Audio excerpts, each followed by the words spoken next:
السلام علیکم، میں ہوں اختر صدیقی اور آپ دیکھ رہے ہیں اپنا من پسند چینل۔ لو جی، جسٹس شوکت صدیقی کے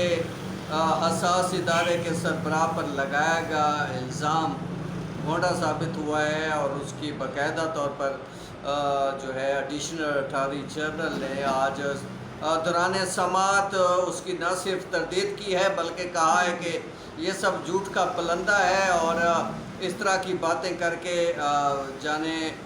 سمجھ نہیں آتی کہ یہ جسٹس شوکت صدیقی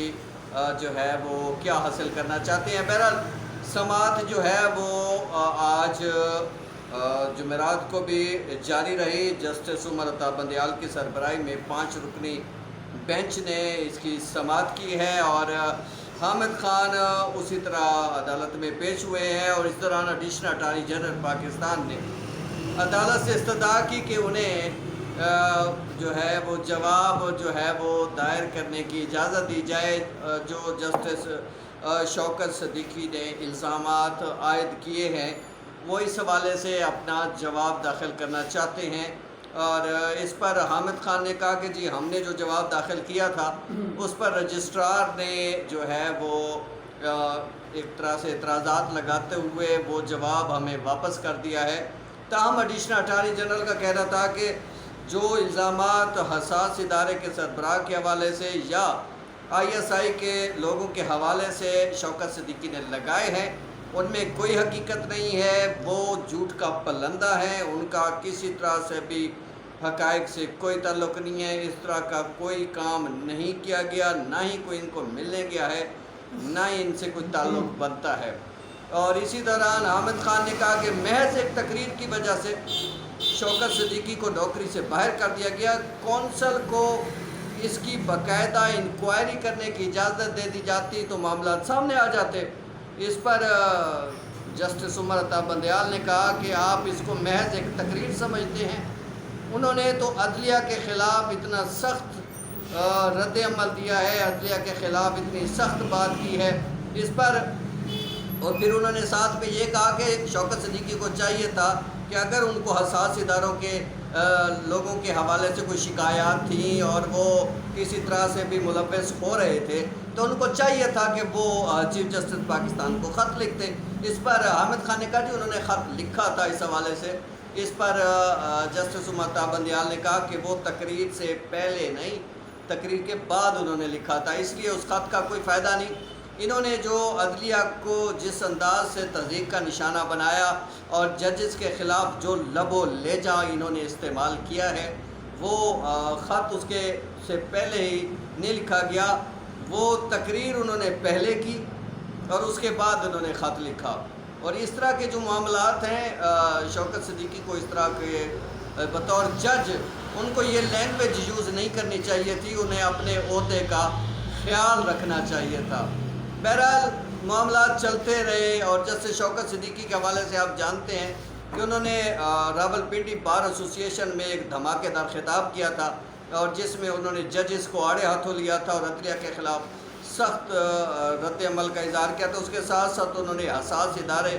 پر بھی الزامات عائد کیے تھے۔ اس کے بعد پھر آپ کو پتہ ہے اس نے جواب بھی داخل کیا ہے، اور اس جواب میں جو باتیں کہی گئی ہیں اور انہوں نے حساس ادارے نے ISI کے سربراہ کے حوالے سے جو لینگویج یوز کی ہے، جو باتیں کی ہیں، وہ ایسا لگتا تھا کہ جیسے اسی تقریر کا یہ تسلسل ہے اور وہ اسی بات کو وہ آگے بڑھانا چاہتے ہیں، بجائے اس کے کہ وہ چاہتے تو اس معاملے پر مٹی ڈالی جا سکتی تھی اور اس معاملے کو نمٹایا جا سکتا تھا۔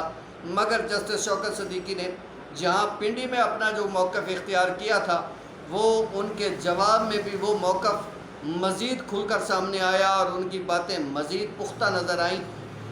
کہ وہ جو ہے وہ حساس ادارے کے حوالے سے یہ کہنا چاہ رہے تھے کہ حساس ادارے کے لوگ کیسز پر اثر انداز ہوتے ہیں، وہ اپنی مرضی کے بینچ بنواتے ہیں اور بنواتے رہے ہیں، اور اس حوالے سے انہوں نے بھی جو ہے ان سے بھی کہا گیا تھا، اور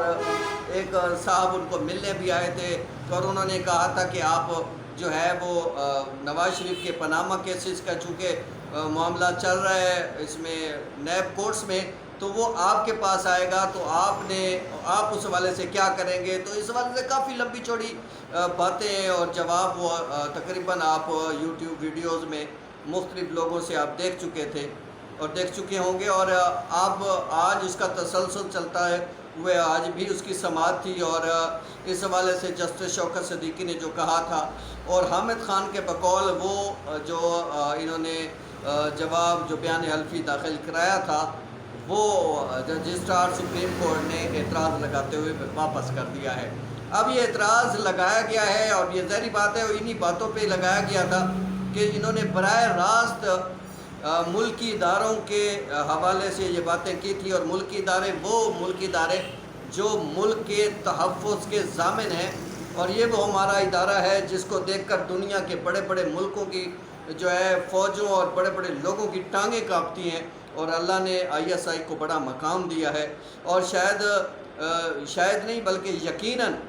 اگر آج ISI نہ ہوتی تو یہ ملک بھی نہ ہوتا، کیونکہ جو سیاستدان اس ملک کے ساتھ کر رہے ہیں، کرتے رہے ہیں، جیسے قطر کا معاملہ دیکھ لیں، وہ بھی سیاستدانوں کی مہربانیوں سے بنگلہ دیش کی شکل میں ہمارے سامنے آیا، اور ابھی پھر آپ کے ذہن میں ہوگا کہ یہی سیاستدان تھے جو الطاف حسین کی شکل میں آپ نے دیکھے، جو بعد میں ایک شیطان ثابت ہوئے، اور وہ جناح پور بنانے کو کراچی کو تل گئے تھے، اور کراچی کو پاکستان سے علیحدہ کرنے میں لگے ہوئے تھے، اور پھر کیا کچھ آپ نے نہیں دیکھا۔ اور یقین کریں اگر یہ ISI نہ ہوتی تو یہ لوگ، یہ جو سیاستدان ہیں، یہ اس کو نوالا بنا کر کھا چکے ہوتے، اور ابھی بھی بہت سارے معاملات میں یقین کریں، ابھی آپ دیکھیں چینی کا سکینڈل ہو، آٹے کا معاملہ ہو، پیٹرولیم مصنوعات کی قیمتوں میں اضافہ ہو، ٹھیک ہے، اسی طرح آپ جو چیز بھی اٹھا کے دیکھ لیں، ان میں کہیں نہ کہیں نہیں بلکہ ہر جگہ ان سیاستدانوں کا کردار آپ کو نظر آئے گا۔ ویسے ٹو بی فرینک آپ سے پوچھنا چاہتا ہوں کہ یہ جو لوگ ہیں جن کو یہ جسٹس شوکت صدیقی بھی جو ہے وہ تحفظ دینے کا ارادہ رکھتے تھے، اور ان کی باتوں سے، ان کے لب و لہجے سے، انداز سے بھی یہ لگتا تھا کہ وہ نون لیگ کے کہیں نہ کہیں سے حمایتی ضرور ہے۔ بطور جج بہت ساری چیزیں ایسی بھی ہوتی ہیں کہ اگر جج ان کے کوڈ آف کنڈکٹ میں یہ چیز موجود ہے کہ اگر وہ سمجھے کہ وہ اس کیس میں باعث ہو سکتا ہے، یا کسی وجہ سے وہ کسی پارٹی کے ساتھ اس کا کوئی تعلق بنتا ہے، یا وہ کوئی پارٹی یا کوئی بندہ، کوئی فریق اس کے گڈ بکس میں ہے، تو انہیں چاہیے کہ وہ کیس نہ سنے، اس لیے کہ اگر وہ کیس سنیں گے تو لازمی بات ہے کہ وہ کسی نہ کسی طریقے سے باعث ضرور ہوں گے۔ اور مجھے تو حیرت ہو رہی ہے کہ حساس ادارے کے حوالے سے وہ کہہ رہے ہیں کہ ایک جج کو سنبھالنے کے لیے حساس ادارے پہ الزامات عائد کر رہے ہیں۔ جج کی کیا حیثیت ہے جب دنیا کے بڑے بڑے ممالک ISI کے آگے کچھ نہیں ہے، تو جج کی کیا حیثیت ہو سکتی ہے؟ یہ تو ان کی مہربانی سمجھیں کہ ISI جو ہے آئین اور قانون کی چونکہ پابند ہے، اور اس پابندی کی وجہ سے وہ اس طریقے کے کام نہیں کرتی، اور ویسے بھی اس کا دائرہ کار جو ہے وہ آپ کو پتہ ہے ملک کے سیکیورٹی کے حوالے سے ہے، اور یہ چھوٹی موٹی چیزوں کی طرف وہ ISI جو ہے نا دھیان نہیں دیتی۔ بہرحال الزامات جسٹس شوکت صدیقی تھے، اور اس کا جواب بھی آج حکومت کی طرف سے آ گیا، جس کو نہ صرف یہ کہ غلط قرار دیا گیا بلکہ جھوٹ کا پلندہ بھی قرار دیا گیا۔ اب یہ سماعت کس کروٹ بیٹھتی ہے جبکہ جسٹس شوکت صدیقی تو ریٹائرمنٹ بھی، اپنی عمر بھی پوری کر چکے، اب وہ چیف جسٹس اسلام آباد ہائی کورٹ تو پا نہیں سکتے، اور اب ان کا معاملہ ہو سکتا ہے کہ بطور جج ان کو مراد کیا مل سکتی ہیں، یا وہ بطور چیف جسٹس، اگر وہ چیف جسٹس بن جاتے تو ان کو جو مراد ملنا تھی کیا وہ لینا چاہتے ہیں؟ اب ان کا مقصد کیا ہے؟ کیا وہ ISI کو پریشر میں لانا چاہتے ہیں، ملکی اداروں پر کو پریشر میں لانا چاہتے ہیں؟ ان کا جو بھی لب و لہجہ ہے، جو بھی انداز ہے، جہاں سے بھی دیکھیں، جہاں سے بھی ختم ہو، وہ سب کا سب جو ہے کسی ایک سیاسی جماعت کو بچانے کی کوشش لگتا ہے، ان کے ساتھ منسلک لوگوں کو محفوظ کرنے کا ایک ذریعہ ضرور لگتا ہے، مگر انہیں ایک بطور جج اس طرح کی چیزیں جو ہے وہ اس طرح بھونڈے انداز میں پیش نہیں کرنی چاہیے تھی۔ انہیں چاہیے تھا کہ وہ چیف جسٹس سے رابطہ کرتے، اور چیف جسٹس پاکستان کو باقاعدہ ملاقات کی جو ہے اجازت مانگتے، اور پھر آپ کو پتہ ہے ججز ہر مہینے، 2 مہینے، 3 مہینے بعد کوئی نہ کوئی جج ضرور ریٹائر ہوتا ہے سپریم کورٹ کا، تو ایسے میں 3-4 فنکشن ضرور ہوتے ہیں جس میں اسلام آباد ہائی کورٹ کے ججز بھی شرکت کرتے ہیں، شوکت صدیقی بھی شرکت کرتے رہے، تو کیوں نہیں انہوں نے وہاں یہ بات ڈسکس کی؟ انہوں نے وہاں یہ نکتہ کیوں نہیں اٹھایا کہ مجھے اسی طرح جو ہے حساس ادارے کے لوگ اپروچ کر رہے ہیں اور مجھے کہہ رہے ہیں کہ ہم چین بینچ سے علیحدہ ہو جاؤ، یا اگر آپ کے پاس کیس آئے تو آپ نے ہمارے حق میں بات کرنی ہے، اور پاناما کیس میں جو ہے وہ حکومتی اپیل اور اس کیس کے حق میں ہی فیصلہ دینا ہے۔ حیرت کی بات لگتی ہے کہ انہوں نے کسی ساتھی جج سے بھی بات نہیں کی، اتنے اچھے ججز سپریم کورٹ کے ہیں، کسی نہ کسی سے تو بندے کی انڈرسٹینڈنگ بھی ہوتی ہے، بندہ بات کر لیتا ہے۔ اب اپنے ہی معاملات پہ اکیلے خود ہی جو ہے شوکت صدیقی جو ہے وہ گواہ ہیں، شاہد ہیں۔ اب اس معاملے پہ کیا کہہ سکتے ہیں؟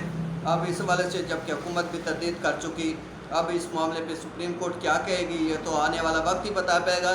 اس لیے جو کل کی سماعت ہے انشاءاللہ ہم آپ کو وہ جو جیسے ہی مکمل ہوگی انشاءاللہ ہم اس کے بارے میں بھی آپ کو آگاہ کریں گے۔ اس وقت تک کے لیے اجازت دیجیے، اللہ حافظ۔ میری ویڈیوز کو خود بھی دیکھیے اور دوستوں کو بھی ضرور بھیجیے گا، یہ معلومات ہیں اور تاکہ وہ آپ کے دوست بھی معلومات سے آگاہ رہیں۔ بہت شکریہ۔